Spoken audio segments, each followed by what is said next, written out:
welcome to the July Recreational Astronomy Night meeting of the Toronto Centre, RASC. Welcome. My name is Paul Markov. I'll be your host for this evening, and I'll be introducing the speakers. I don't only introduce the speakers, but I also go looking for speakers. So if you ever have a presentation in mind, please get in touch with me. And also, I want to say hi and welcome to our viewers on YouTube land. Hi, guys. All right, so for this evening, we have three speakers as usual. We have Chris Vaughan making a return after a 7-month hiatus, presenting the sky this month. Thank you, Chris. And whoa, look at that. Our next speaker will be Manuel Guerrero, and he'll speak to us about imaging planets at latitude 10. And then Frank Dempsey is going to wrap up the presentations with a topic on solar observers and contributing to the AAVSO solar program. The AAVSO is the American Association of Variable Star Observers, and the sun is a star. So they have a section about the sun. All right, and then of course we'll have the announcements by President Chou. Quick reminder, if you have a cell phone here, which you probably do, please put it on mute or vibrate so it doesn't interrupt the presentations. And show of hands, do we have here somebody here for the first time, member or not? Hello? Very good. Welcome, and we hope to see you again. All right, I think I've covered everything, so I'll go ahead and turn it over to Chris with the sky this month.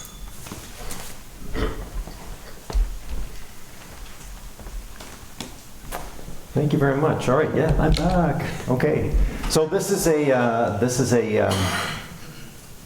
kind of a stripped down sky this month. It's the lazy, hazy dog days of summer edition, and we'll elaborate that a little bit more. And it covers 4 weeks from tonight to mid-August of August 14th. And let's go on here.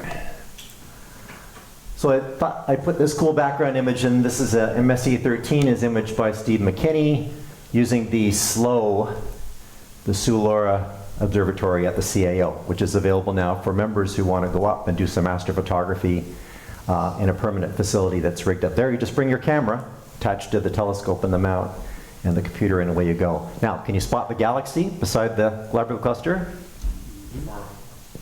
Everybody see it? Can I do a mouse here? It's here, off to the left. All right. So what I'm going to cover tonight is a bit about space exploration news. There's something minor that's happening this Saturday, but we'll cover that in a minute. And then in terms of observing time, we'll cover what's up with the sun, the moon, the planets, and various other things that we can look at. I've got an occultation to mention, and I've got some recommendations for summer stargazing targets. And I will be uploading this content to the RASC-TO.ca website shortly. All right, so just a couple of highlights in terms of rocket launches, and a lot of these are great because you can watch them online, live streaming them. And what we have mainly are ones related to, the first three are related to the ISS, the International Space Station. So we've got the next crew heading up this Saturday to the ISS. And then we have some resupply missions on the 21st and the 31st from Falcon, SpaceX Falcon 9 and Soyuz respectively. And then sometime in the near future, we've got this Virgin Orbit Launcher 1 rocket. And it's where the Boeing 747 takes the vehicle up high in the atmosphere, and then they release it, and then it fires a rocket and heads into orbit. And this will be the second flight, and it's going to deliver some CubeSats to orbit for some clients. And this is a cool photograph taken by Lynn Hilborn in the background of a SpaceX Falcon 9 launch back in 2015. So we've got the 50th anniversary of Apollo 11, if you've been living under a rock and haven't heard. This week, liftoff was 50 years ago, I think yesterday. This sort of map of the moon has the red numerals where the various Apollo missions landed. You can see that Apollo 11 is there just in the south edge of Mare Tranquillitatis. And next time you see the moon in a clear night, take a good look at the moon and notice that Mare Tranquillitatis is darker and bluer than the other Maria because it's high in titanium. And that's one of the reasons why it was chosen, along with the fact that it was thought to be relatively smooth and safe for a first try landing on the moon. If you want to try to, you can't see the lunar landing sites, the Apollo landing sites, but you can sort of see the craters, the major craters that are nearby. And in this case, you can look for this crater in the lower right, Moltke, or I'm not sure how it's pronounced, but the Apollo 11 landing site is northwest of that crater. And then there are 3 craters above that to the north, Aldrin, Collins, and Armstrong. Now, this is you can get a second-by-second timeline of the Apollo mission. I thought this one was neat because right about now is when at 7:27 or so p.m. Eastern Time, the crew was returning to the command module. So Buzz and Neil went into the lunar module for a check to check it out, and then they came back to join Mike Collins in the command module for the rest of their preparations for the landing. First steps on the moon were taken at 10:15 p.m. Eastern Time. Then Neil quickly grabbed a contingency sample. So if something went horribly wrong and they had to leave the moon, they wanted to have some rocks available to them. So they grabbed that contingency sample within a few minutes. Then 11:15, Buzz joined him on the surface. And by 1:09, they were done. They were finished on the moon. They went back into the LM. And by 1:54, they lifted off. 1:54 p.m., they lifted off. So they had a bit of a rest and then launched back into orbit, where they docked with the command module around 5:30 p.m., all within sort of the first day. And then transfer to Earth burn was completed on the 22nd at 12:58 and splashdown on the 24th at 12:50. So I was really surprised that I didn't recall just how short a time they were on the moon. But anyway, there's lots of information that you can look up. You'll be inundated with it over the next few days. All right, so in terms of observing, the citizen science that they're always asking for help for is the globeatnight.org program, where you monitor the effect of light pollution in your local location, and you go out during the observing period and look up at a key constellation. In this case, it's Hercules for the July-August new moon period. And they want to know just how many of Hercules' stars you can see from your site. Let's see if I can get this to come up. And you download some charts, some star charts that they provide, and you report back to them which chart you think matches most your sky. And they use that information to create light pollution maps. So it's the dog days of summer. Well, not that dog. Traditionally, the dog days of summer were thought to be the period starting around early July and heading into August. And it actually commences with the heliacal rising of Sirius. In other words, Sirius, the star, is rising at the same time as the sun in the morning sky. Sirius, the dog star, was associated in the past with heat and fever and thunderstorms. And in fact, the Greeks thought that they knew Sirius was up in the daytime sky with the sun. They thought the combined effects of the sun plus Sirius were creating this extra heat that we felt in the summertime. I like this quote from Hesiod. "Then goats are plumpest and wine the sweetest. Women are most wanton, but men are feeblest during the dog days."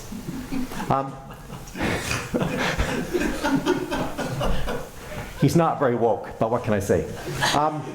Anyway, when Sirius appeared in the dawn sky with the sun in ancient Egypt, that was the trigger or the signal that the Nile River was beginning to rise and that the floods would soon be arriving.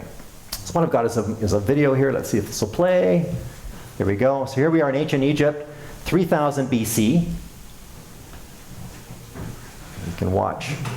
The sun will rise, and just to the right there, you'll see the star Sirius coming up with Canis Major as well. So they basically came up at the same time. So somebody had the job of getting up before the sun and looking in the southeastern horizon to see when Sirius was arriving. And that's the dog days of summer. All right, let's go on past. This was my backup slide in case it didn't work. And now, observing.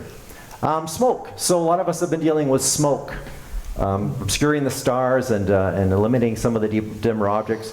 You can get reports on smoke coverage in various astronomy forecasting, weather forecasting apps. There's also a Canadian government weather.gc.ca website that you can get smoke maps. And this is a map of the 48-hour hourly total column of smoke from the ground surface and up. And it's actually an animated map that you can actually play in a video and loop it to watch how the snow. So it looks like we're okay for the moment, but I'm sure the smoke will be returning. So what's up with the sun and moon this month? We've got the two yellow dates are tonight and the next RAN meeting. So today the sun set at 8:56 p.m. and a month from now it's going to be setting at about 8:23 p.m., which doesn't seem a lot later, but it's actually we're actually doing a little bit better, and I'll come back to that in a sec. And here you've got the phases of the moon, the major phases of the moon. So we just had a full moon on Tuesday and a partial lunar eclipse. Then we have the last quarter on the 24th. The next new moon is the 31st. That's what we're all waiting for. And then we've got first quarter on the 7th and the full green corn moon on the 15th of August. And in case I hadn't hinted strongly enough, these yellow triangles indicate the dates that are probably your best bets for dark sky observing. So following the last quarter and a few days past new moon are the key ones. So plan to be out with the telescope. All right, let's see here. So astronomical twilight. Astronomical twilight is the time of the night when the sun is getting sufficiently low below the horizon that the sky is completely dark.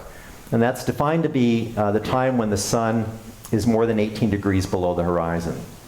And obviously the sky will darken in the evening after the sun gets that low, and then in the pre-dawn the sky will start to lighten as the sun starts to rise higher than 18 degrees below the horizon. And here's just a summary of where we're at for the next little while. So today, we've got a total of 4 hours and 33 minutes of completely dark skies, aside from the moon and other light pollution and things.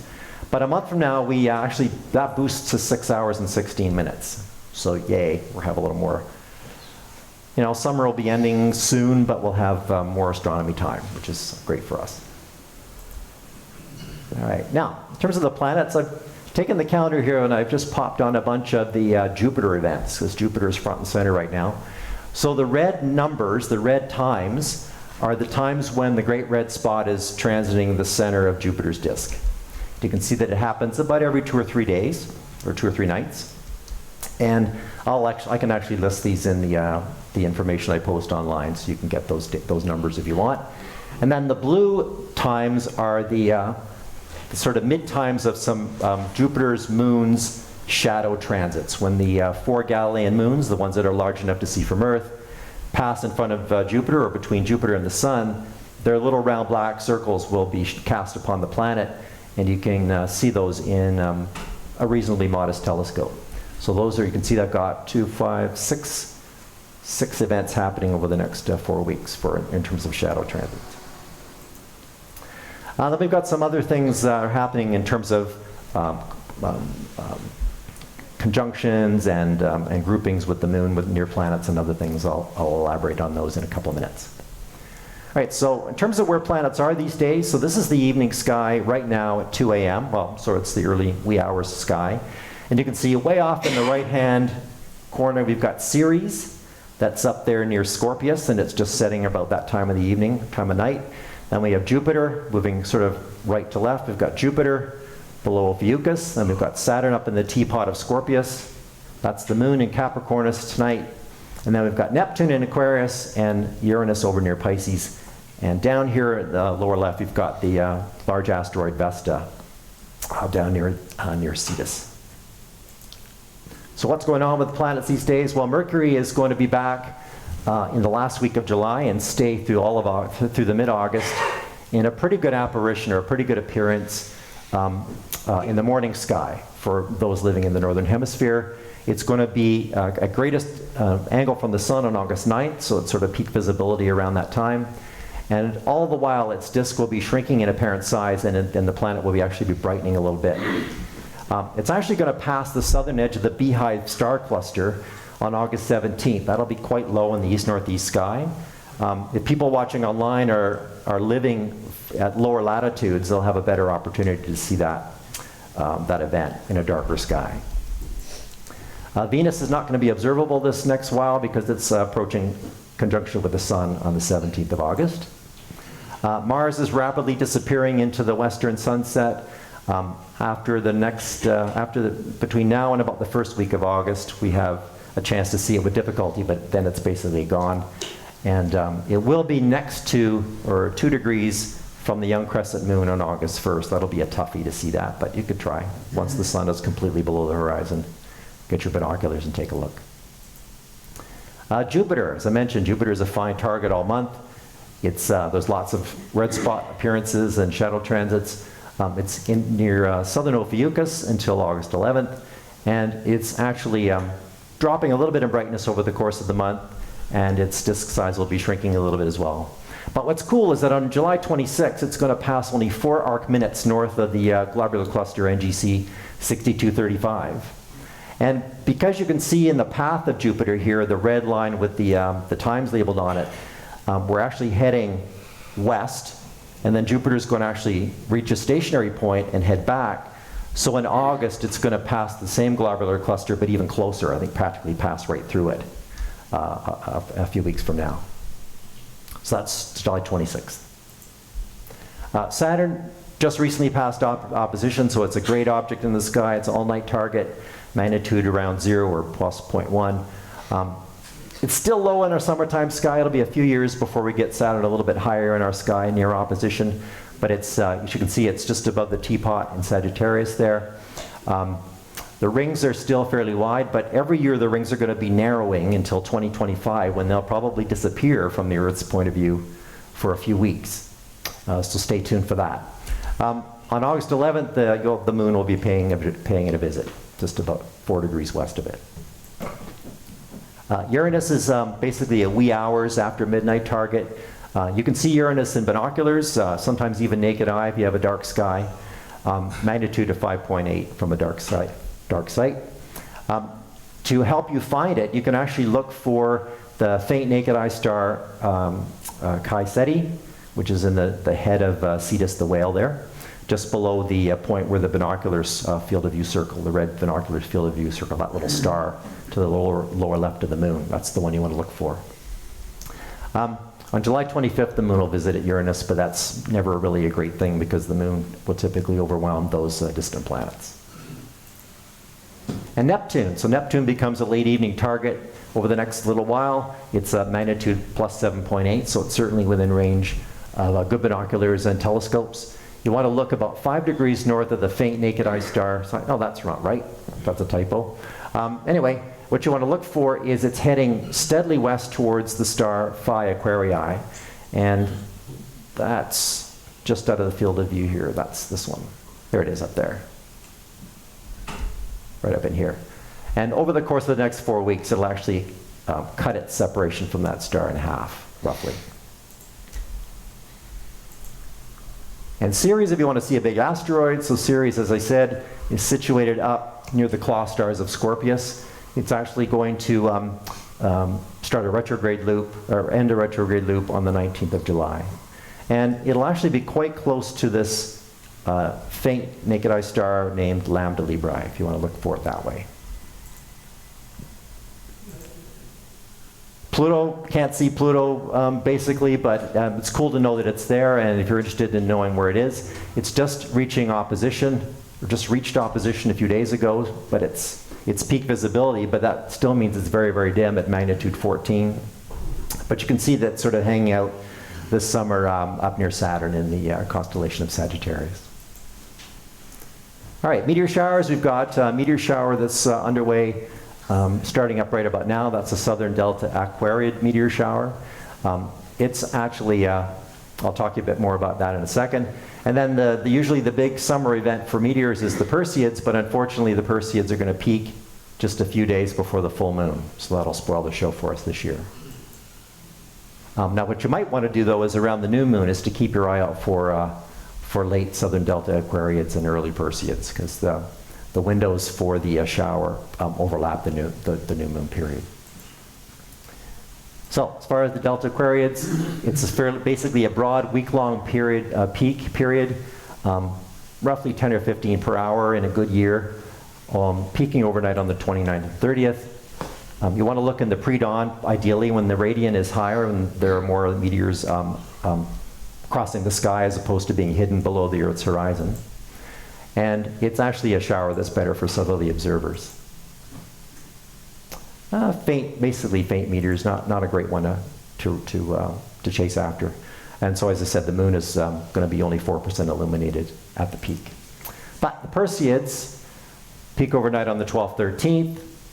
Normally we expect to get 50 to 70 per hour at the peak. Medium speed meteors from Swift-Tuttle, and we often get bright fireballs. So I remember last summer at CAO, I was there at the Perseid peak, and I was logging some observations through some D-sky objects, and it would be like the lights went on. And I missed the meteor, but it lit up the whole field. And it was just a Perseid meteor shooting overhead. But unfortunately, as I said, the peak's before the full moon, so your best bet is to start watching early and sort of get some before the moon spoils the show. Space station, there's lots and lots of space station passes right now, in the evening and in the morning, and they'll persist until about August 7th. Meridian flares, we start getting them now and again. There's only one iridium flare, satellite flare predicted between now and the next meeting, and that's August 1st at 9:31 p.m. And it's a really bright one, actually, as predicted. So if you want to know when these are happening, you can check heavensabove.com, the website, put in your location, it'll tell you when to expect them. And two good apps that I like to use are the ISS Detector app for Android and the Sputnik iOS app for Apple iPhones. And I also list them in my skylights every week. One asteroid occultation that I thought might be worth looking at, it's on July 28th at 7:24 UT, which is 3 in the morning. And so you have to be dedicated if you want to go for that one. But it's the magnitude of the star will dip 5.8 magnitudes for 2.3 seconds. And there's the track. You can see the green line is the predicted path of the occultation, and the blue lines are the 1 standard deviation probabilities, and then the red are down from there. So you can see it's certainly in our neighborhood, and it might be worth chasing after that one. All right, so what's worth looking at in the sky these days? So in early August, and about 10 p.m., the constellations that are on the meridian, and the reason we like the meridian is because those are the times of the night when those constellations are highest in the sky and being viewed through the least amount of Earth's interfering atmosphere. So at 10 p.m., starting at the southern horizon, we've got Scorpius, Sagittarius, and Scutum. And then for best results, you want to look through the least amount of air, and those are the constellations that are within that circle. So that's less than 1.5 air masses. So it's anything within that circle is being seen through less interfering atmosphere.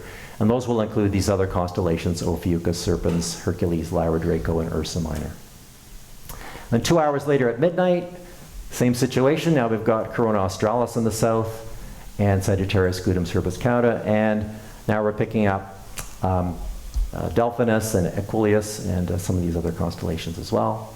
And by 2 a.m., we've got Microscopium in the south, which I haven't looked at, but might be worth it if you had a nice dark southern horizon and a low horizon.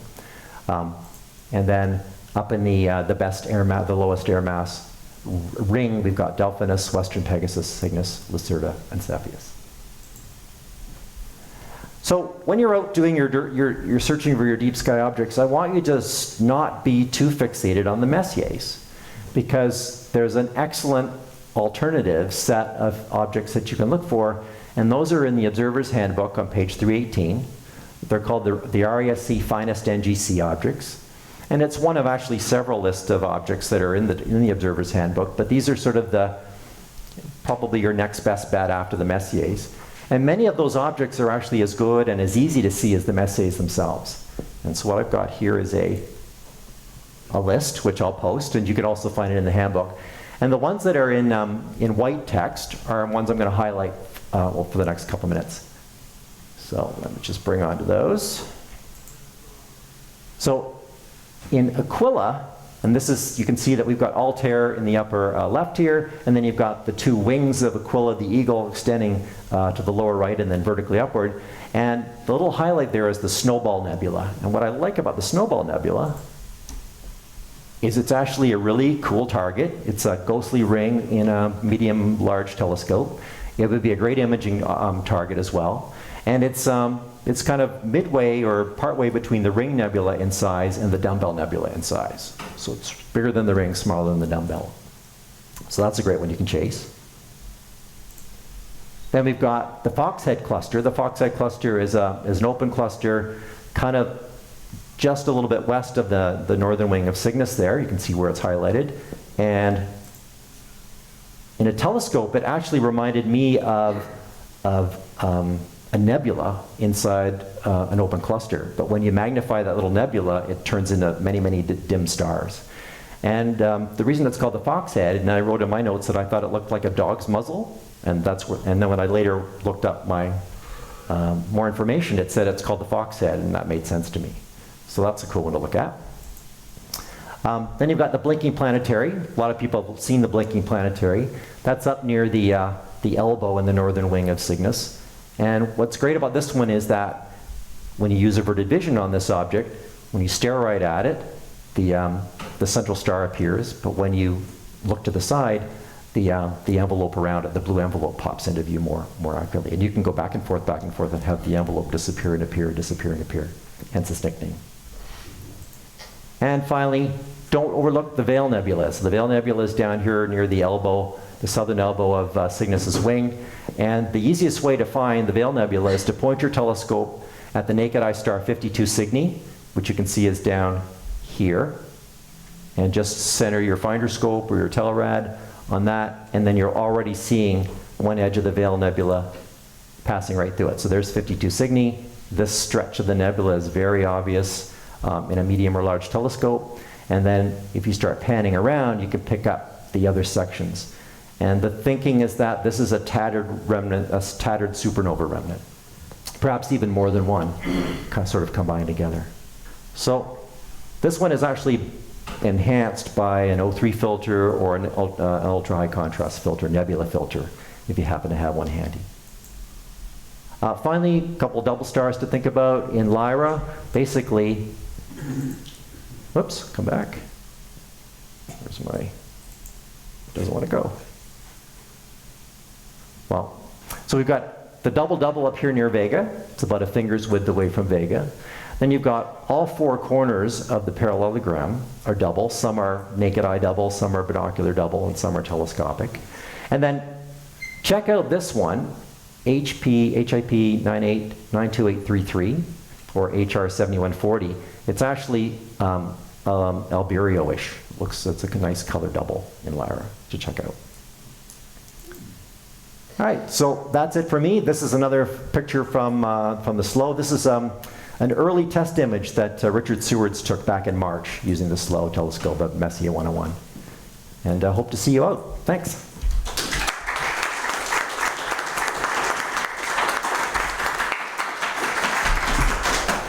Questions? Any questions for Chris? No questions. Yeah. Thanks for the presentation, Chris. With regards to the Veil Nebula, you were saying a moderate to large telescope. How small would a moderate, would it have to? Well, it depends on your sky conditions. Certainly an 8-inch would be no problem if you had an 8-inch job or something like that. And a wider field telescope is actually best, or even a wide field. Yeah, under good conditions, you could probably use a large refractor or a 6 or 8-inch Dobsonian would do it for you. You could go to a star party and find somebody that's got a 12 or a 10 or a 16. I know somebody has a 16 that's been coming out to Glen Major. That would be a really good option as well. Chris, I have a question for you. You were mentioning air masses when looking up at the sky. I guess the definition of one air mass is the zenith, and that's it? Yeah, one air mass would be the zenith, and then I think it's around 30 or 40 degrees up would be 2. They start doubling. They start going up by 2, 3, 4 as you get lower to the horizon. Yeah. Very good. Thank you. No more questions? Okay, well, great job, Chris. Thank you.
Good. Okay. Hello, everybody. How are you guys doing? It's good to see some familiar faces here again. Chris, Ralph, Chou, Paul, all the guys that I don't remember the names, but familiar faces. Okay, I want to start my presentation by asking one question. Are there any planetary imagers in the audience here? One. Okay, there's one. That's plenty. When was the last time that you were able to image any planet, Saturn or Jupiter or Mars, right above your head? Oh, it's been a long time. I know, painful. Yeah. Very painful. And me, being a planetary imager mostly, I do a lot of deep space, deep sky imaging as well. But I enjoy planetary imaging the most. And it's been very frustrating for me as well. The last image that I captured, that I would say decent, of Jupiter was in 2016. And it was just above my neighbor's house in Etobicoke. So it was very frustrating. Based on that, I started to do a lot of research to image planets in lower latitudes. So I have the chance to speak to a good friend of mine, Christopher Go, who is a well-known planetary imager worldwide. And he said, well, come to Cebu. You stay with me, and then we'll image planets. Well, that's too far for me, Christopher, so why we don't try to do something closer to the equator, latitude 10. Actually, Cebu, where he is, it's latitude 10. But the planets for him, especially Saturn and Jupiter, at a certain point, he has a margin of 50 to an hour and 20 minutes of imaging, the highest peak from his house. So we start doing a lot of research because I really wanted to image planets badly. I really wanted to image Jupiter and Saturn based on the drought that we had here at our latitude. So first of all, I went to Florida, Clearwater, and it was okay, but it was not satisfactory. Then okay, I'm gonna go a little bit farther south. So I went to Belize. And I said, okay, I cannot bring my equipment, C11, an equatorial mount, to Belize. I better try to find somebody that is willing to invest in astronomy. So I was able to speak to a group of Canadian businessmen that owns a resort in Belize. And the idea sounds beautiful. We were trying to accommodate things, but we had a big problem, and it was power. Power in Belize is really bad. So to power a large equatorial mount was not ideal. So it was a big frustration. So I came back to Toronto empty-handed. A year passed, and I still in my quest to find a good place where to image, and at the same time to find somebody that was willing to invest in astronomy. Because as I said, I cannot travel back and forth with a heavy equatorial equipment, telescopes, cameras, and all that. So one night, after work, I started looking for a place for me and my wife to relax. It was a really bad winter. So I found a place that actually I am very familiar with, because I used to go scuba diving and windsurfing at that location. It's not far away from the city that I was born in, Cartagena in Colombia. And it's an archipelago of islands called the Rosario Islands that is not far away from Cartagena. And I remember seeing really, really dark skies there at that time. So I said, okay, I'm going to explore the possibility. And when I found a place, I couldn't believe that they have built such an amazing hotel there that encompasses the beauty of nature and respect for environment. So I decided to contact the owner, who in fact is perhaps one of the most important businessmen in not only Colombia but in South America. The spheres of people that he knows has a worldwide scope. People like Richard Branson knows him. So I contact him. I said, okay, I will not lose anything by sending him an email and see if he replies to me. So honestly, I was expecting a reply maybe in a year or so. So to my surprise, 20 minutes after I got a reply. I couldn't believe it. I was in shock. And he said literally to me, Mr. Guerrero, I am interested in funding your project. I like astronomy. My family has been very funded to astronomy, and we go to Chile from time to time. So I would like to know a little bit more. So the next day, we set up a conversation, and then we start talking, and this is what happens, basically, after that.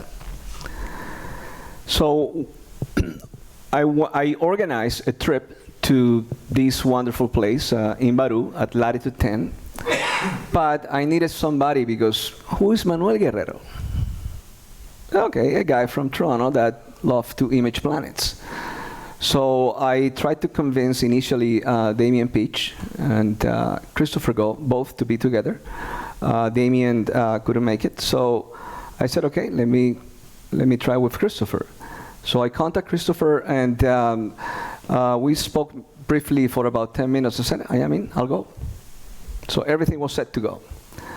So we met in Cartagena, and then we were picked up to go to this wonderful location. Everything was already there, as we planned with Mr. Besudo, the president of this corporation. And everything was ready for us to start shooting. So after this preamble, I'm going to proceed.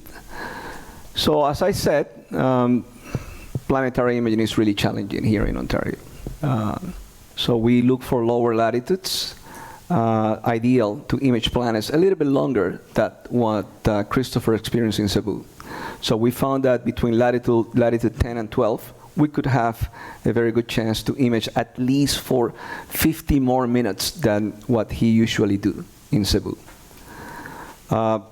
I asked him why. He said, well, usually the curve from the Caribbean, actually, the planet reach a highest peak, and it lasts longer than what it does in Cebu. So that was actually quite interesting to know that.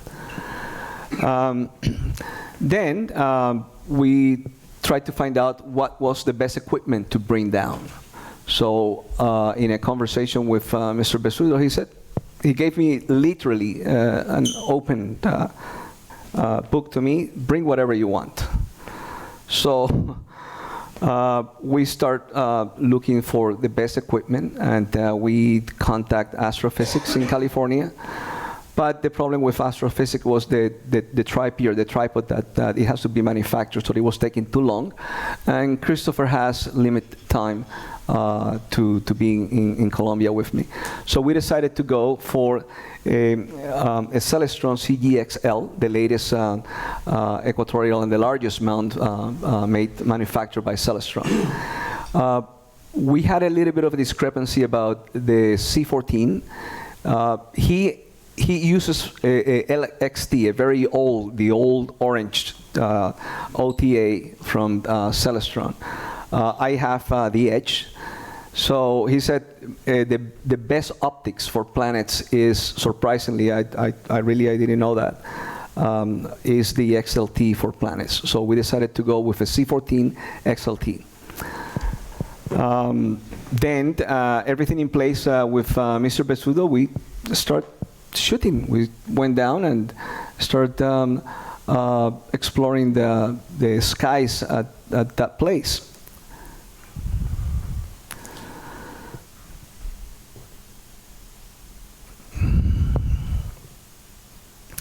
Now, you being a planetary imager here in Ontario, I guess you have encountered these type of images, right? Mm-hmm. Not so much. Okay, well, these are from my deck in Etobicoke, using a monochrome camera. I switched to the transition of using monochrome over color because it's a more sensitive camera, and you can capture more details using a monochrome camera. Anyways, I think these are decent images, but not as good as I really wanted to, because the latitude, this image actually was just right above my neighbor's house in 2016. So it was at very low latitude, as Chris explained on his previous presentation.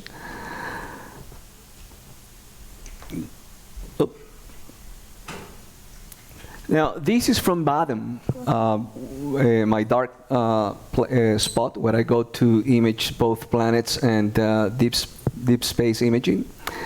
And this is okay. I got lucky that Gary Serognick from the Skies News magazine used it for one of the comments by Alan Dyer. So I was very honored for that. But it is not a good image. It's decent, but it's not good. It's still very low. So this is just an indication to tell you how frustrating it is, at least for me, I guess for you to image planets at a lower latitude. Okay? Now, this gentleman is what make everything possible. As I said, the way that he replied to me in less than 20 minutes without knowing me at all, I knew who he was, but he has no idea who I was. So this guy from Canada is sending me an email proposing this to me, and he said yes. So that's literally the way things happen. So these are his welcoming words. My name is Jean-Claude Bessudo. I am the president of AAVSO. I look forward to welcome you at our facilities in Hotel Las Islas, Bagu, Colombia. You will appreciate our resort, its comfort, nature and environmental protection of the surrounding ecosystems. I am proud to introduce our astronomical activities. You will enjoy advanced equipment under dark skies, usually excellent sighting conditions, satisfying the needs of the observers, astrophotograph and beginners alike. You will like our resort, its service, entertainment activities, and interesting dining experience. I hope to welcome you soon. Yeah, Mr. Bessudo is a French national. He's a Colombian national now as well, but they have been investing in South America for more than 60 years. So he's a very well-respected businessman in South America. And he was the one that made all this possible. Okay, so as I previously mentioned, this is the equipment that we thought that it will be the most suitable. Now, equatorial mounts are a little bit tricky to polar align at lower latitudes. Usually the best mount that work best at lower latitudes is the astrophysics, also Paramount ME. They will work pretty well. But they were actually quite expensive. And even though Mr. Bessudo gave us the go-ahead to get whatever we want to, we decided to go a little bit humble in that sense.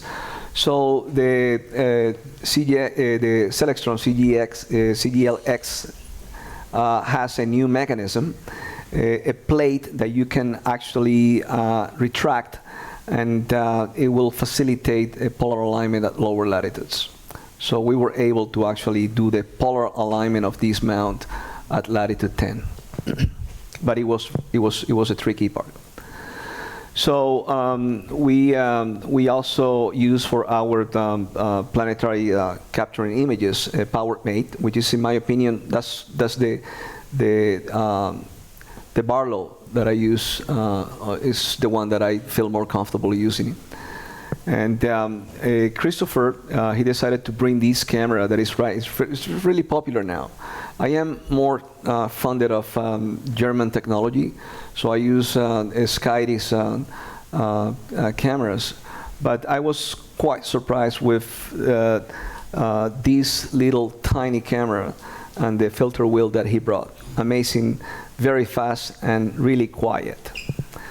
The software that we use is the very general one, the Fire Capture, which is very versatile. So you can connect any kind of cameras or even filter wheels to that software. So now, this was the time of truth. We wanted to validate what we were doing there, the reason that we went there. We wanted to make sure that this location was good for planetary imaging. So that was the most important aspect of this trip. At the same time, we wanted to validate that by spending the first 2 days capturing data in the infrared, using the infrared filter, which gives us an indication about how good the conditions are. So this is a short video about, that was the first day when we arrived, actually. It was a little bit bumpy because it was very windy, and the facility that they allocate for us has no wind protection at that time. Now it is fully equipped. So this is the first image that we capture using the infrared filter, and we processed to determine if we were at the right location to image planets. So you see a lot of details there. And we both process the same image. But Christopher, he derotate the image. He used WinUpos as a derotation tool. I have experimented with WinUpos before without not really much experience. My image, in compared to his, was a total disaster, even though we have the same data. So I asked him, what is the problem? He said, well, you have to derotate. So, okay, I'm going to learn how to derotate. It forces me to derotate. So we then decided to, now that because that was an indication that we were able to get very good, solid images at that site, at that location. So here's something that we found. I don't know if everybody heard about the changes around the Great Red Spot lately. Are you familiar? Well, the day when we captured that data, we saw in our computer screen, it's not visible on this, but we saw the first fence underneath the Great Red Spot that actually were identified by Anthony Wesley in Australia. He was imaging almost simultaneously with us in Australia, and he was able to confirm to us that those were the fins underneath the actual Great Red Spot.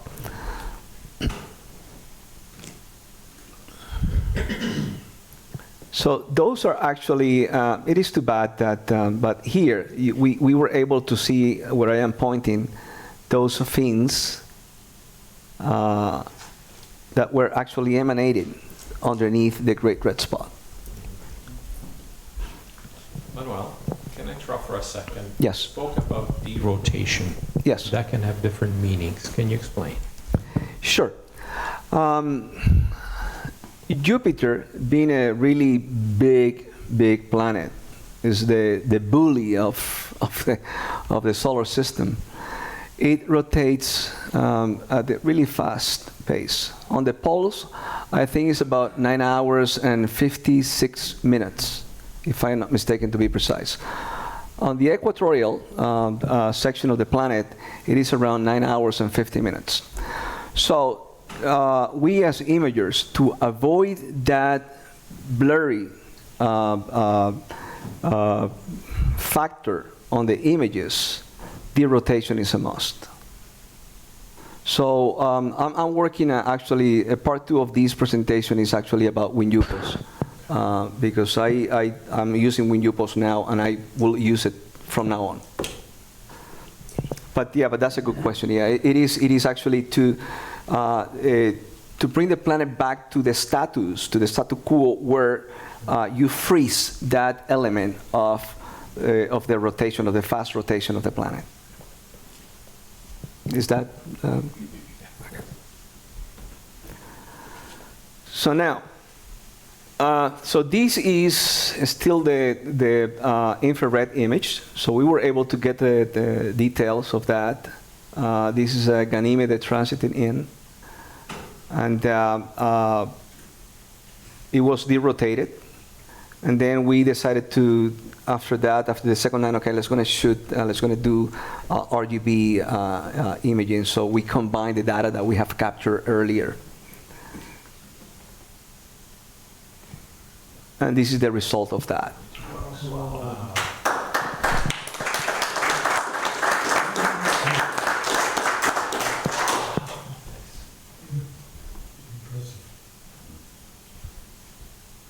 Now, this is my image. I'm really proud of this because usually we shift turns. We stayed actually quite late at night every day. And Christopher had the chance to image from around 11 to past midnight. And in between, we captured data, and I captured my data as well. And this is a RGB sequence that I captured. And this is the image that was published in the Sky News magazine as a picture of the week. So if anybody, I can have the data. If anybody wants to play with the data of this, I will be more than pleased to pass it on, and you can play with that and actually use the rotation. WinUpos as a derotation tool. So here you see the red channel, the green channel, the blue channel, and the merge of the channels in a full RGB image. Now, I would say that yes, Mr. Besuda was instrumental in having us to go to his wonderful location. But at the same time, I wouldn't have been able to do it if Christopher wouldn't been able to come with me. So these are his words validating our time at that place.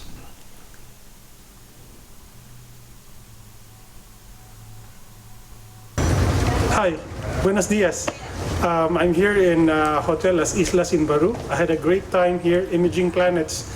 Well, the sky conditions here are perfect, just like back home in the Philippines. We get an average of 8 to 9 over 10 seeing here. So we have a great place here for imaging planets and doing deep sky imaging and observation. Hi. Yeah, now, as the reason why I ended up with bicycles, because the mean of commuting in the resort is bicycles. So it's a fully environmental place. I hope maybe some of you, if you decided really to visit a nice, quiet, peaceful, unbelievable place to spend some time and to do observing, because the idea is actually to bring a large Dobsonian. Eventually, we're talking about maybe a 24-inch Dobsonian for observation there. And the beauty of this is that at latitude 10, you could see from both hemispheres. So you could see from the northern hemisphere. It was crazy. We were looking at Omega Centauri before we started shooting. And then we switched from Omega Centauri to M13. So that was beautiful. That was fantastic.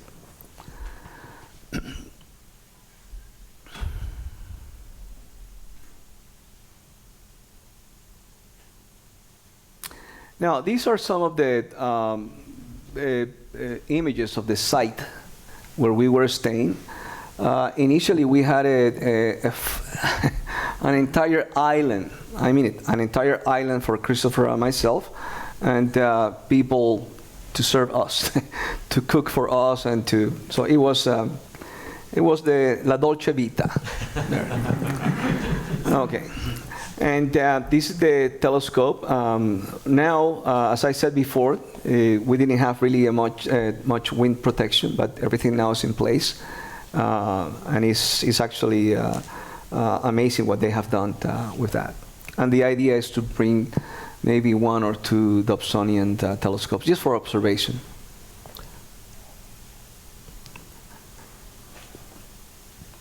So these are other images of the site. Sunsets were unbelievable. I have seen a lot of beautiful sunsets here too. But there's something special about a sunset in an island. It's different, in my opinion. So these are actually where the resort is. Is very. It has that charming, rustic charming, but it is actually high tech. Everything inside these bungalows is high tech, and when I mean high tech, it is the highest technology in that.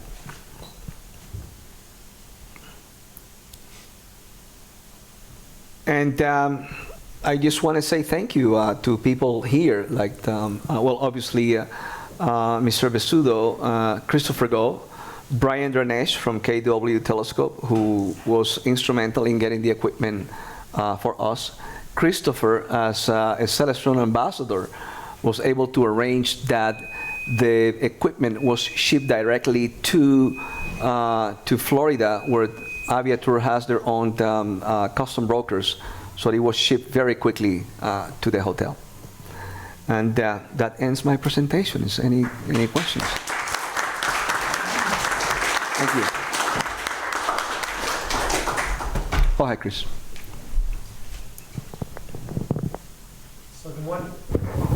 This is on. I've been wanting to ask this for a while, and I have the perfect expert to ask now. So we've been seeing Juno images of Jupiter with all kinds of blue color on the southern pole of the planet, which we don't seem to see in our planetary images from Earth. Is that because Earth's atmosphere is removing that blue, or is there some other reason you can explain? Well, the atmosphere, yes, it has an impact on that. But at the same time, you have to keep in mind that the Juno, besides being a spacecraft, the Juno is just a very, very expensive camera. So that's what it is. The camera that is at the Juno spacecraft, it is designed to capture, during periopes, different images of the planet at the very close proximity. And yes, I would say the main factor, Chris, is our atmosphere. But you know, being at the open space, in that vacuum space, you're able to capture a lot of clear data as the Juno cam does. Any other questions? Did you get an opportunity?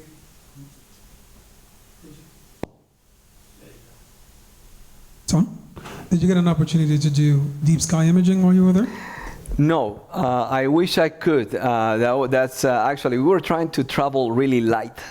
So yes, we thought about it actually to bring my CCD camera. But as I said, the main reason was just to try to travel as light as possible, and not to carry too much heavy equipment, although the CCD cameras are not big nowadays, but we were trying just to travel with the necessary equipment that we need. Thank you. I have a question. Well, first of all, that is an amazing story and accomplishment, so congratulations for pulling that off. Very well done. Thank you. And is the equipment currently there on site? Yes, it is. Is it housed within an observatory or shelter? It is actually, they have, the hotel is designed in a way that the most important aspect is the environment. The bungalow that I was staying is, and I'm going to answer that question, the entrance is a wooden path, but in between there is a tree. In that path, there is a tree, and they didn't cut it. They let the tree there. So I have to do this to go and pass that tree to get into my bungalow. Everything is in place now. They have actually improved the site where the hotel is.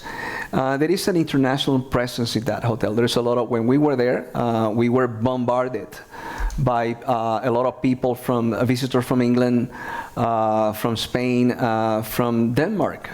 And at night when we were shooting, the astronomers, the guys are up there. So they came in waves and started asking us questions, and we shared with them. We showed them some of the targets, easy targets at that time. And it was actually very, very flattering to have these people asking questions from different places. They have improved it. Everything is there now. We have some issues with humidity. So we didn't have with us a dew heater. And we were using it, actually one night, we have to use a hair dryer to dry the scope. Luckily, somebody actually in the community in Colombia, they were able to contact somebody in Bogota, and they sent to the hotel via the aviator company. It didn't fit, but it was enough for us to use a dew heater, a Kendrick's dew heater. I couldn't believe it. A Kendrick's dew heater in Bogota, in Colombia. So that was really amazing. But after that, we didn't experience any much problems with the humidity. It was a little bit more windy. And now the site actually is bigger. The stairs are more secure because it was a test. But now every day they are doing tours for the people that is staying at the hotel. So Mr. Besudo is heavily promoting astronomy, and he's actually very aggressive towards that. And hopefully, if we are able to bring these Dobsonians down, he will try to find another location, because it's about 28 hectares of land that he has there. So we will find the location to have a Dobsonian there. Yes, sir. We have a question from online where someone asked, did you observe the comet crash on Jupiter 25 years ago this week?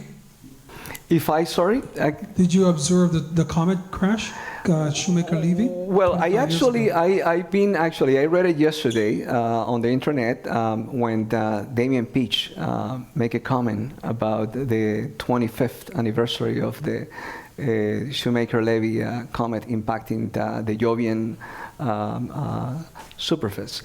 So yes, I have seen a lot of documentaries about that.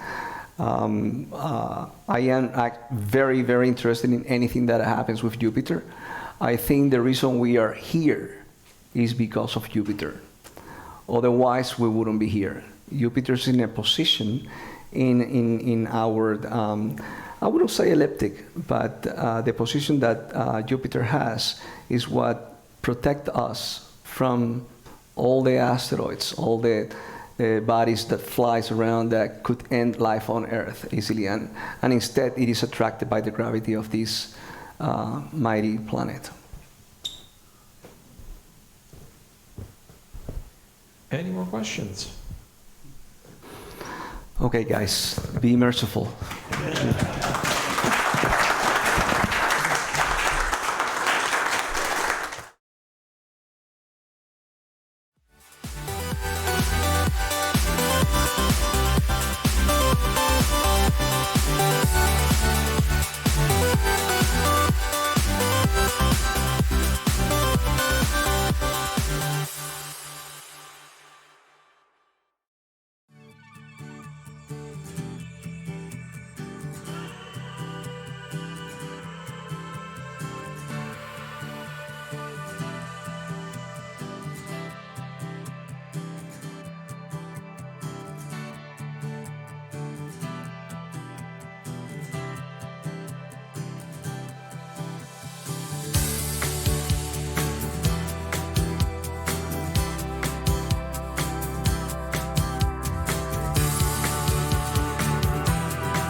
Okay, so Paul read the introduction, so you see by the title that it's about solar observations and specifically sunspot observations and reporting them to the AAVSO solar section. And Paul mentioned what the AAVSO is. It's one of several solar sections that you could report solar observations to if you want to. It's certainly a well-known one. I'm quite familiar with it, and so I thought I'd present it here. And I mentioned the idea to Paul months ago about would this be a reasonable thing that might be of interest. He said sure, so here is the presentation we put together. And so it's pretty simple. You make your observations every day and you submit them online, and that's it. But I thought I could add a few more details that might enrich it, make it a little bit more interesting in case you're a bit curious about it. And so I thought a lot of people already do some pretty sophisticated solar observations, and so you don't really need much to make sunspot observations, and a lot of you probably do already. And so I thought I'd mention these few little details here, but as I mentioned, it's really as simple as taking your daily observations and submitting them online. And so there's a few different telescopes you could use. This picture to the lower right is one called the Sunspotter. I don't know if any of you are familiar with it, but it's a pretty safe telescope because it doesn't have any way that you can get injured. It just projects an image onto the screen in the middle. So it's one example. There's a few reasons why it's useful to submit observations. And so the so-called American Relative Sunspot Number is a long-running consistent database of sunspot numbers. And so it's pretty useful for understanding solar cycles. There are some solar phenomena that are monitored by satellite and other instruments these days, but they have time scales of maybe several decades at most, depending on the satellite and instrumentation that's used to measure them and derive them. But sunspot counts have been made for hundreds of years, and so it forms a long-standing database of very useful, very valuable information. And I have a couple of pictures here. So the one on the lower left shows what a lot of people have already is a white light solar filter on the aperture of their telescope. And the picture on the right shows an unfiltered refractor used for projection. So you may be familiar with solar projection. This happens to use a Hausfield pyramid. Anyway, it's down about, I won't waste time trying to point that out. But anyway, two other methods of making solar observations. This is a bit of a cluttered chart, but it's sort of out of a recent monthly bulletin of the AAVSO solar section. It's online. It's freely accessible. It's one little chart that shows, along with some other clutter, AAVSO observations. So solar observations are actually in use in this particular monthly chart. So solar cycle 24 is nearly finished. We're nearly at the end of this particular solar cycle, but the green bars in the middle, along with error bars, are the AAVSO's solar observers' observations. So it's just one example of the products that's available to illustrate the use of sunspot observations that you could make and submit yourself. And another example is this chart at the lower right. So this is just another page out of a recent newsletter of the bulletin of the solar section. This happens to be for May, and so I thought I'd point this out because it's an interesting example of the daily counts of the sunspots in the month of May. And so when I put this presentation together, the May issue was the latest one. The June issue is now online. But as I mentioned, you can access these freely available, download them, have a look at them. Pretty interesting stuff, in my opinion. But the interesting detail you might find interesting about the month of May is that there were some sunspots first half of a month. The second half of the month, mostly zero sunspots. So most days were zero sunspots. And if you start now, if you haven't started, you will find it very easy because most days have zero sunspots and it won't take you very long. It'll be a very easy learning curve if you start right now. So that's one little detail I thought would be a good illustration of what's going on right about now. Some recent research uses ongoing sunspot cycles, and so whether it's the plasma sheet correlations with the solar cycle variation or impacts of space weather on human health, or other effects of solar cycles. The point is that recent ongoing research uses this solar cycle information. So it would be very valuable research to contribute the sunspot observations if you want to do that. And so how to observe it, as I mentioned, it's not very difficult to do, but of course you always have to have a disclaimer, so never look at the sun without the proper filter. They want you to distinguish northern hemisphere and southern hemisphere spots. And so to do that, you need to establish the location and orientation of the equator. And so you can do that very easily using one example, Tilting Sun software. There are probably lots of other apps and so on that can do this, but we got permission from the creator of this software, Peter Meadows, and he said, sure, you can use this. So we mentioned that in the manual that's online that you can access for how to do this. Anyway, find out the orientation of the sun. The diagram here just illustrates different orientations at different times of year. So that's why you really need to plot this projection and find out which way the equator is oriented. But other than that, you simply count the number of groups and spots. And that may be pretty easy right now, as I mentioned. If you see 0, it's 0. And so fairly easy to get started right about now. But that's basically it. So all you need to record is the date and time, seeing conditions, decide whether it's excellent, good, fair, or poor, number of groups, number of sunspots, and it's highly recommended to decide whether they are northern hemisphere or southern hemisphere sunspots. And that's basically all you need to collect each day. And so in my case, it's maybe a few days out of each week is cloudy, and summertime is pretty good, but in winter, might be lucky to get a few days each month when it's actually a sunny day and you can get a good, reasonable record. And here's one example of using the online sun entry software for submitting observations, and let's just pick one particular one here, and all it has is a few days, and put in the date, the seeing conditions, the time, number of groups, number of spots. It calculates the W, which is the Wolfram number. You don't need to worry too much about it. Any remarks you want to do, and when you're done, you click upload to database, and it's really that simple. And there are some columns here for northern groups and northern spots, and southern groups and southern spots. So I didn't do them in this case, but it's recommended, or it's extra science, you could say, if you do that extra information. So that's all there is to it. Make your observations, put them in your logbook, and then each month put them in this online report form. And it's really that simple. It's actually not that simple. Because as I suspect already, a lot of people in the room probably look at the sun in sunspots every day or every time they feel like it. And it's pretty easy in some cases, but in some cases it's not very easy. And this actually isn't everybody's cup of tea. So I thought I should throw in this slide to point that out, that it's not really for everybody.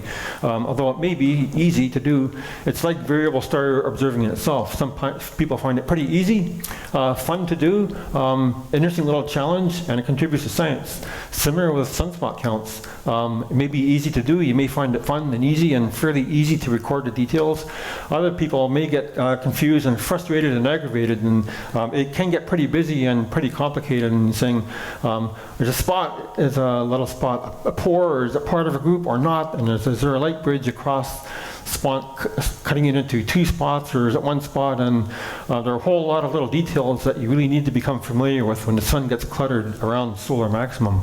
And so the details may bog some people down, so you may decide this may not be for you. And so that's why I thought I should throw in this slide that maybe you should not do this if you don't like those details. But some people would like it, so I thought least we can do is provide a little presentation here to make you aware of this program that's making valuable use of your sunspot counts if you want to do them and submit them. Can't understand? Am I speaking too loudly, or should I hold the mic? Yeah, don't pull it any closer. Okay. It would also help if some people would learn not to mumble. But so I'll try to speak a bit more clearly and less quickly. I'm nearly done anyway. But so as far as resources go, there is an online observing manual. So the AAVSO solar section put together a manual for how to do this several years ago, and it's online. It's freely accessible. You can download it freely. Don't need to be a member, don't need to pay any membership fees. You can go and look at it and decide if you want to get involved in it or not. It's a fairly simple manual that outlines the steps that I just pointed out. And it's really, rather than put it in a big long link of where it is, you just go to the AAVSO's website, look under the observing menu, observing sections, and there's a lot of sections from exoplanets to various kinds of observing stars, variable stars to solar section. There's also the Alpole solar section, and you may be familiar with Alpole, Association of Lunar and Planetary Observers. They have a very good active solar section as well. And there's one other one which I'll mention. I thought I ought to mention that the AAVSO is not the only one. It's just the one that I'm promoting because it's quite well known across the world, and its solar observers are worldwide. It's fairly well known. They have a very good program, fairly easy to start collecting and submitting observations. That's why I'm glad to promote it. If I didn't mention, you don't have to be a member. You don't have to pay membership dues, so I'm not here to sell you anything. Anyway, onward a little bit. A couple of resources are illustrated here. So the AAVSO Observing Guide has these sections in it, a few pages about each section. Equipment, observation and recording guidelines and notes and reporting the observations, and some other resources about sunspot classification, and here they are in the appendix. If you can read this, it may be a little blurry, I'm not sure, but several different classification systems so that you can ideally, if you become an avid sunspot observer, you would become familiar with all the little details that go into deciding from day to day if a group is splitting apart or a consistent group or emerging or becoming more active or disappearing and decaying. A lot of little details you would become familiar with. So you might want to become familiar with the different classification systems. And it helps you to decide about seeing conditions in case you're not very comfortable with that. And in case you want, it's translated into 5 different languages as well, besides English, in case that's of any interest. There was one other resource I wanted to point out. I think I mentioned the bulletin. I did, and you can find them all on the menu, on the quick links menu on the right-hand side of each page. But as I mentioned, there are some guidelines available and some more notes about observing and recording guidelines. So if you're not comfortable with some of the details, they're explained fairly well on the website. So a lot of good resources are available on the website there. I mentioned the bulletin, so just another quick mention of the monthly bulletin. It's free. Just look under the solar section and follow the links to the bulletin. I mentioned Alpole already, and so it's a pretty good group. I should also mention the British Astronomical Association. It has a very good and active solar section that also wants monthly sunspot counts from observers. And so it's got a slightly more complicated website, but just look under britastro.org and follow the links to solar section and you'll find it. And so here is a copy of their monthly solar bulletin, also available online free. You don't need to be a member to, I shouldn't say you don't need to be a member. I am a member, I have easy access to these things. I shouldn't say too quickly that this is available free of charge. It is in the AAVSO. AAVSO's resources I showed you are all available without membership. And they operate the same way that the RASC does here, where you can come and check it out and not pay a thing, and if you decide to become a member and support it, you can. But anyway, the BAA's solar section is quite active, and they have a lot of good resources and about a 5 or 6 page monthly bulletin newsletter. So that's the BAA. I meant to point out the Alpole's resources. They have a lot of resources as well, and you can download these and some other guidebooks too, also for free. Guidelines for observations and for reporting the observations too. So these are accessible on the Alpole webpage. Just 2 examples of some of the resources they have available. It's a very good, rich resource for solar observing. So didn't want to dwell on them too much or dwell on too many details. I really only wanted to point out that the programs are in place to collect and use your sunspot counts if you want to contribute them to science. And so I just added a few other details to hopefully enrich it, give it a bit more interest, but that's all I wanted to say. So have any questions, I'm glad to help if you want to email me. And they also have a good online forum to answer a lot of questions too. So that's about it, Paul, so that's all I wanted to say.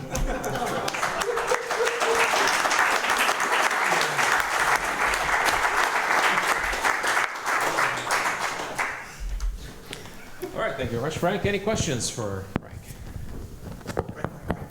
We have Ron here. You talked about, Frank, nice, very nice, Frank. You talked about sunspot numbers going back for a long number of years, like a century or more. Are the standards of 25 sunspots on the sun the same now as they were back then? A very interesting question, and can I answer it in a quick way? Yes, the system has been recalibrated numerous times. And so the system has been recalibrated to, as recently as 1980s, to correlate with a system that's in place for the system of worldwide observations now being collected in Belgium, SIDC, or Solar Influences Data Center. But they've correlated several different systems. So the main system of the current sunspot, relative sunspot number, which I didn't explain too carefully, but it's actually just a count of the groups and spots combined with a certain formula, was started by a solar observer, Rudolf Wolf, back in the 1880s in Switzerland. And so it went through several changes, partly because of World War II cutting off access to some information. That's because in World War II, even with the crude electronics that were available, they became sharply aware that solar influences on technology were crucial. And so the Americans decided to start their own system of collection. And so eventually the formulas were put in place to statistically correlate the American system with the longer running Swiss system that had been in place. And furthermore, since then, various researchers have found different proxies going back hundreds of years to guess the number of sunspots that have been in place for tree ring and mineral data and so on that sunspots, solar cycles influence on geophysical processes. So all those systems have been correlated too by various correlation equations that are online in various publications. So they get tweaked and recalibrated from time to time. There are various research papers about them. That's why it's a longer answer to a question. The short answer is yes. Longer answers, there are various different correlation equations online, and they can be found in various publications. So that's my short explanation. Thank you. Any more questions?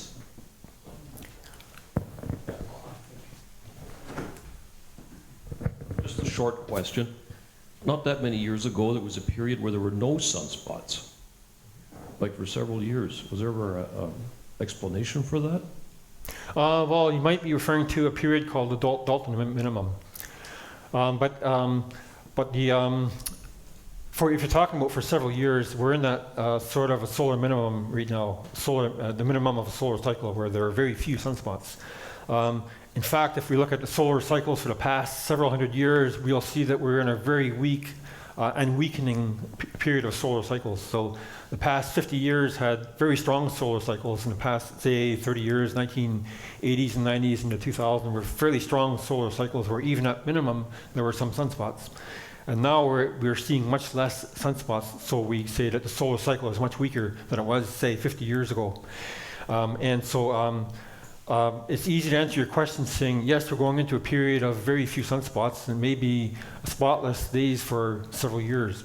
The general predictions and forecasts are that we'll start the new solar cycle 25 or end this current solar cycle sometime next year 2020. And so we could possibly see 0 sunspots for another year, but it won't really be that way. There'll probably be 1 or 2 from time to time. So we are in that period now of solar minimum. But in the past, you're right, there have been much longer periods of very weak, near zero solar activity. It coincided with very cold conditions across Europe, medieval periods and so on, where crop failures were common and a lot of people perished, and the situation on Earth was very cold. So there's a lot of geophysical influences from solar cycles. But short answer to your question is, yes, we're entering a period of very few sunspots now. So that's the short answer. Thank you. Thank you, Frank. Anything else? No? Very good. All right, thank you, Frank.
15th of August, about 4 weeks from now. And we have a full slate of speakers for that evening. Andy Beaton doing The Sky This Month. Brian Charnock is going to come back with fantastic stories of the night sky for public outreach. And this character, Ralph Chou, is going to be talking about the eclipse in Argentina. So I'm starting to get clear skies and solar eclipses again. So we'll talk about my experience down south. Solar observing, our next formal session is going to be on August the 10th here at the Science Center, with the backup date on Saturday the 17th. And in the usual way, Sean is going to be making the announcement either on Friday night or early Saturday morning of that weekend to let you know whether we're going ahead with the program here at the Science Center that day.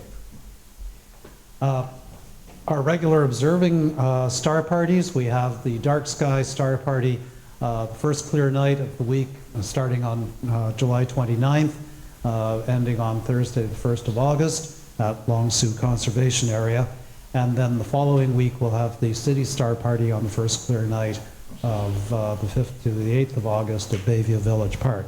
And again, go or no go will be made by the hosts for those events, probably in the mid-afternoon to late afternoon of the days in question. So you'll have to watch out, and if we do get a clear night, then the event will go ahead, and say if it's on Monday night, then there won't be any event on Tuesday or Wednesday or Thursday of the week. So again, first clear night of those weeks. We've got lots of outreach going on and lots of new partners to work with. This coming Saturday, we've got a lot going on. There's an event at the CAO for public outreach, and we have that covered, but we do have a couple of events here in town where we do need some help. First one, this is a new one that we're working with, the Aga Khan Museum over on Winford Drive, which is not too far away from here. They have a very, very ambitious program going on actually both Saturday and Sunday of this weekend, and we are going to be helping out on both days. So this is a program that's been organized in cooperation with the Montreal Center. And one of the Montreal Center's coordinators is actually on his way down to Toronto this evening to help set this up. And so they've got a full program of activities starting at 12 noon there. As you can see, a lot of things going on: interactive art, solar observing, evening stargazing, food, live music, and films, all being presented with the theme of the moon. And so that goes on throughout the day. So far, we have 5 observers who are signed up to help out with the solar observing and then with the evening stargazing. Aga Khan Museum expects to have several thousand people on site, so we could use a few more volunteers. And again, we'd really appreciate it if you could help out. Best thing to do is just to contact Ian Wheelband, who's the public outreach coordinator, and you can do that by email through the center forum.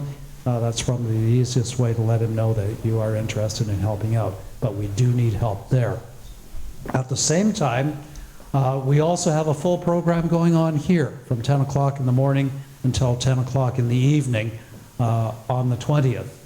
So again, lots going on. We have participation by webcast with David Saint-Jacques, who's now recovering from his time on the International Space Station. There's going to be a great conversation presentation in the afternoon on Canadian contributions to Apollo 11, and then we've got the To the Moon and Back Star Party in the evening.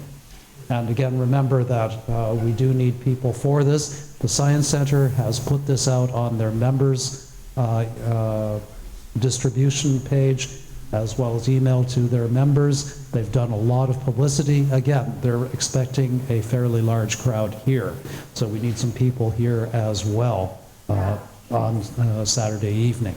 Ralph, can I just add a few comments? Yes, Rachel.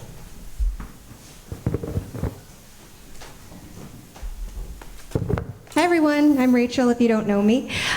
So I'm coordinating a lot of the events that are happening on Saturday and really appreciate that all of you are going to be there. Am I cutting in and out a little bit? Or should I talk a little bit more quietly?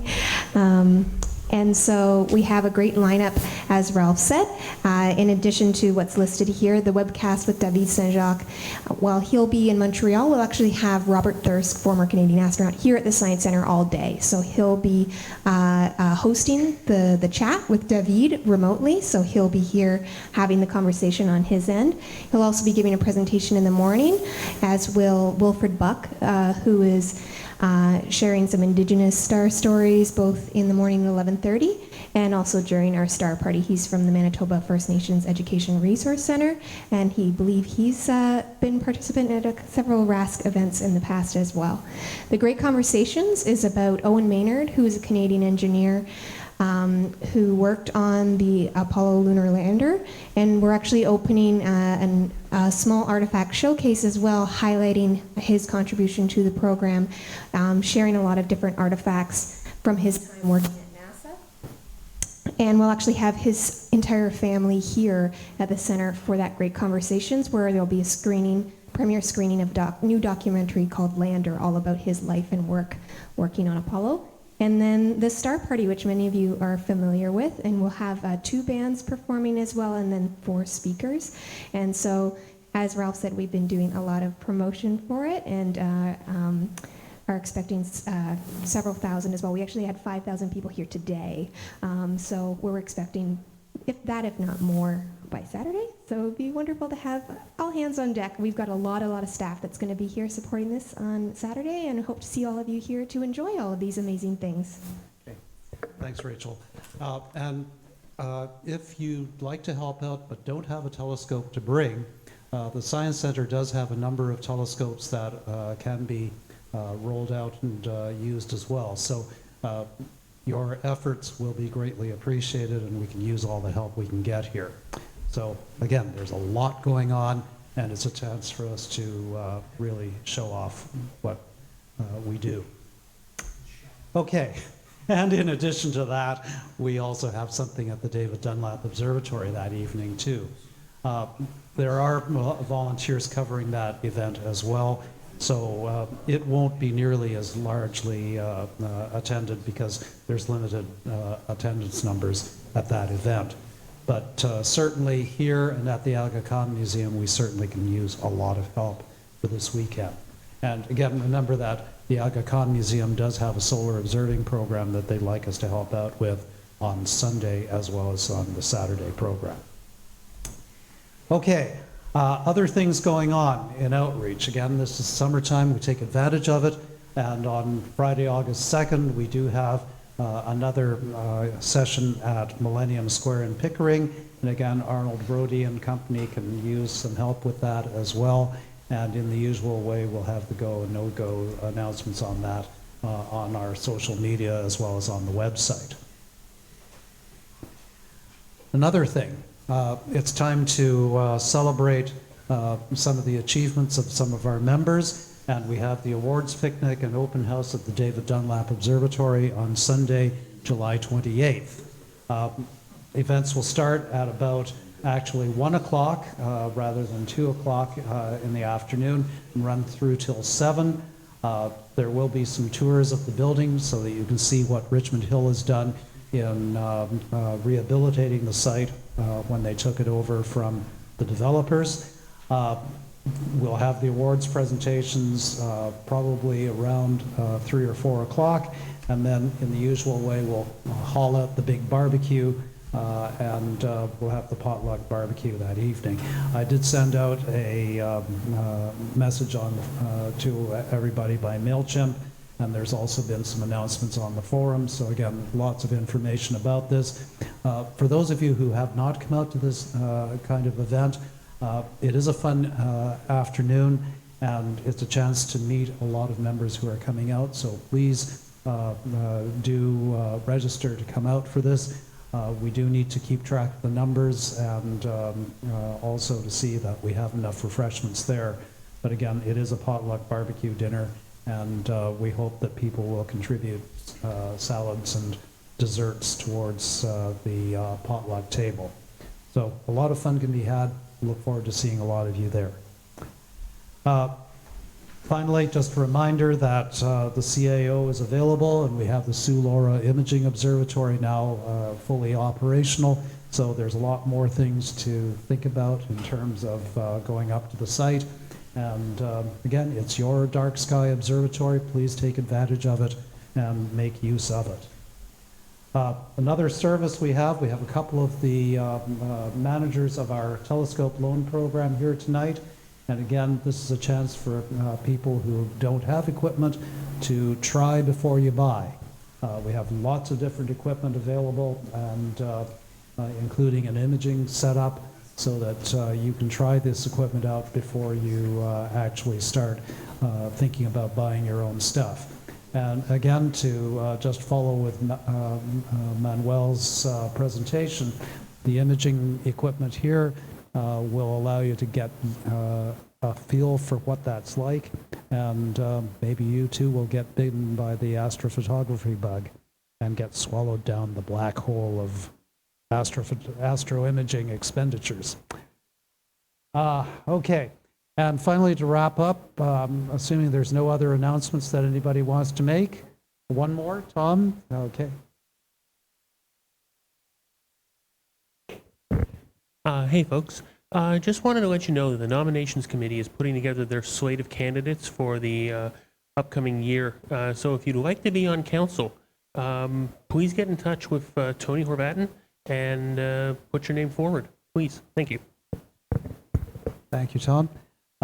Corporate governance is an important aspect of our operations. We are a registered charity, and we do have some special financial obligations to government as a result.